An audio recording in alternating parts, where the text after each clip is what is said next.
Student, this is the part of the chapter The Nazism and the Rise of Hitler.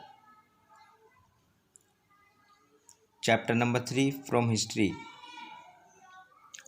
Student, in last video we could be able to see about the concentration camp or the inhumanity of Hitler.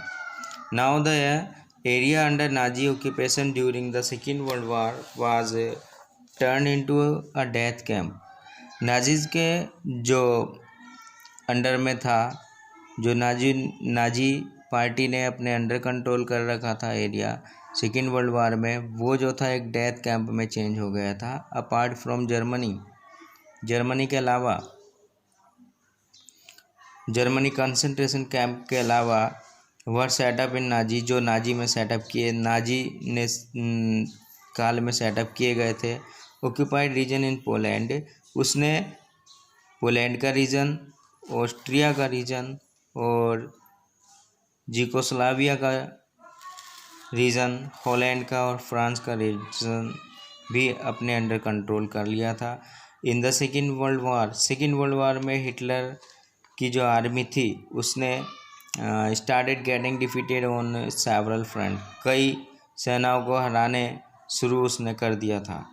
When defeat appeared very near, जब Hitler को अपनी पराजय बहुत पास दिखाई दी तो उसने क्या किया, ही committed suicide on April 30, 1945।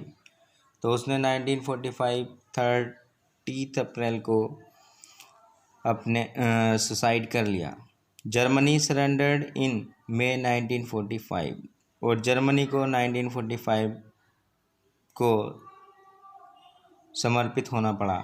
Leaders of elite power, अब यहाँ पर टू ग्रुप्स थे जो सेकेंड वर्ल्ड वार में थे। जो लीडर थे एलीट पावर और ब्रिटेन के जो एलीट पावर के ग्रुप के जो लीडर थे वो थे Churchill and Attlee. The USSR Stalin, USSR के यूनाइटेड स्टेट्स ऑफ रसिया, इसमें थे Stalin, and the USA United States of America के ट्रूमन थे। मेट एट द पोस्टडैम, ये पोस्टडैम यानी जर्मनी की एक जगह है, वहाँ पर ये मिले, और वो भी जुलाई अगस्त को। और ये इन्होंने जो था जर्मनी का आगे का भविष्य जो था वहाँ पर डिसाइड किया। जर्मनी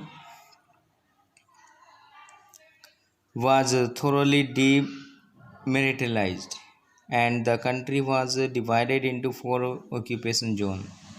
जर्मनी जो था उसको पूरी तरह से डीमिलिटराइज कर दिया गया था, मिलिट्री का शासन उसमें से समाप्त कर दिया गया था, और जो पूरा कंट्री था उसको 4 ऑक्यूपेशन जोन में डिवाइड किया गया था।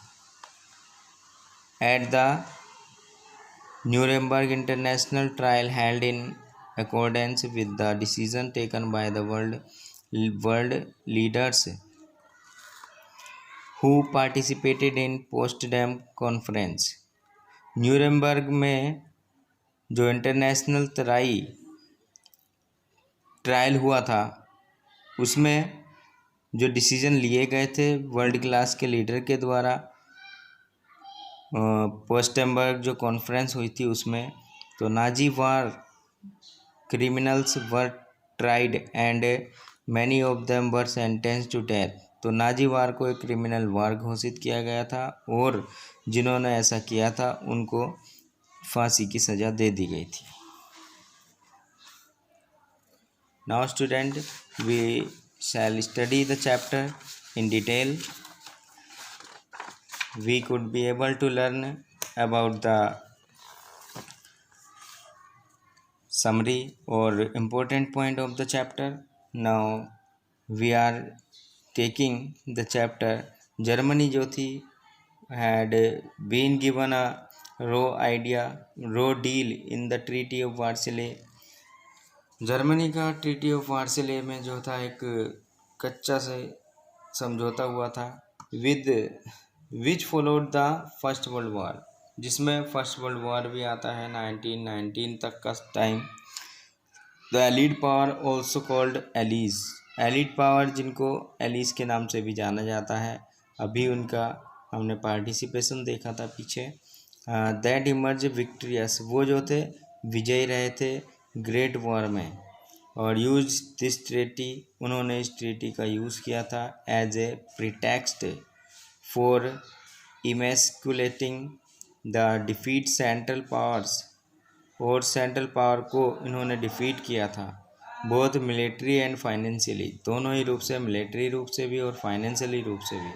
Germany being the leader of the central power, Germany जो था सेंट्रल पावर का लीडर था, बोर्न द ब्रंट, और वो एक बहुत बड़ी पावर के साथ आगे उभरा था। Now through the treaty of Versailles, Versailles के समझौते से जो विक्टर्स थे वो चाहते थे कि जर्मनी नेवर राइजेस अगेन। जो विक्टर्स थे पहले, जो यानी जो एलिस पावर थे, वो चाहते थे कि जर्मनी दोबारा से नहीं उभरनी चाहिए, आगे नहीं बढ़नी चाहिए। धीरे धीरे क्या हुआ, the humiliation that was afflicted on the country was exploited bye Nazi party. लेकिन जिस तरह से जो सही व्यवस्था जर्मनी की चल रही थी, उसका नाजी पार्टी ने शोषण किया। नाजी पार्टी की ये नाजी शॉर्ट फॉर्म है, और इसका फुल फॉर्म जो है वो है national socialist German workers party, started in 1919 to the fullest. ये अपनी पूरी पावर में जो थी 1919 में आ गई थी। The party rose in the background of the humiliation to the German nationalist pride and consequently based itself on a policy of extreme hatred। और ये एक्सट्रीम हेटर्ड की पॉलिसी को फॉलो करते हुए आगे बढ़ी थी। गाइडेड, इसका जो गाइडेंस किया था वो हिटलर ने इसको निर्देशित किया था। इस पार्टी ने जो थी एक extreme division based policy race की, यानी जाति की, गोरे लोगों की जाति की जो है पॉलिसी को इसने अपनाया था। It blame the Jews for all the humiliation.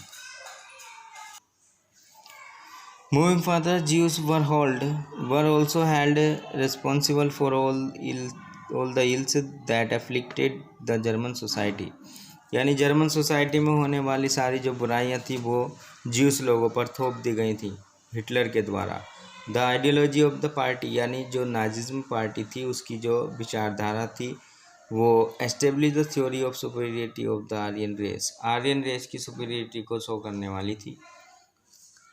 और आफ्टर 1933 के बाद जो कंट्री था वो नाजी के लोगों के हाथ में पहुंच गया था, नाजी पार्टी के लोगों के हाथ में। और subsequently the world witness the worst, और परिणाम ये हुआ कि जो संसार था उसने जो था सबसे बुरी कंडीशन और स्थिति को उस समय में एब्जॉर्ब किया था, देखा था। हिटलर की जो एम्बिशन थी drove the entire world toward the greatest war ever, leading to immeasurable loss of man and material.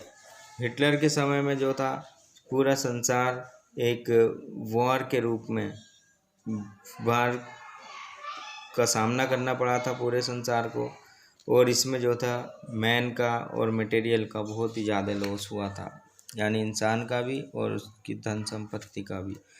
सिमुल्टेनियसली horrible methods were adopted to exterminate the Jews and other opponents. और परिणाम स्वरूप जो हॉरिबल मेथड थे Nazi party के, उन्होंने जो था juice और अदर ओपोनेंट को जो था पूरी तरह से क्रैश कर दिया था। द होल वर्ल्ड, पूरे संसार ने जो था नाजिज्म को जो था एक बुरी दृष्टि से देखा। उसकी philosophy which try to subvert the very basis of a democratic and just society. और उसने एक जस्ट सोसाइटी को देखा पूरे ही वर्ल्ड ने, और जो कि डेमोक्रेटिक बेस पर होनी चाहिए थी, ऐसा उसमें नहीं हुआ। तो नाजीज की डिस्डेन कंडीशन, अत्याचार को पूरे वर्ल्ड ने ऑब्जर्व किया। Now we will see in the next video. Meet you in the next video. Thank you.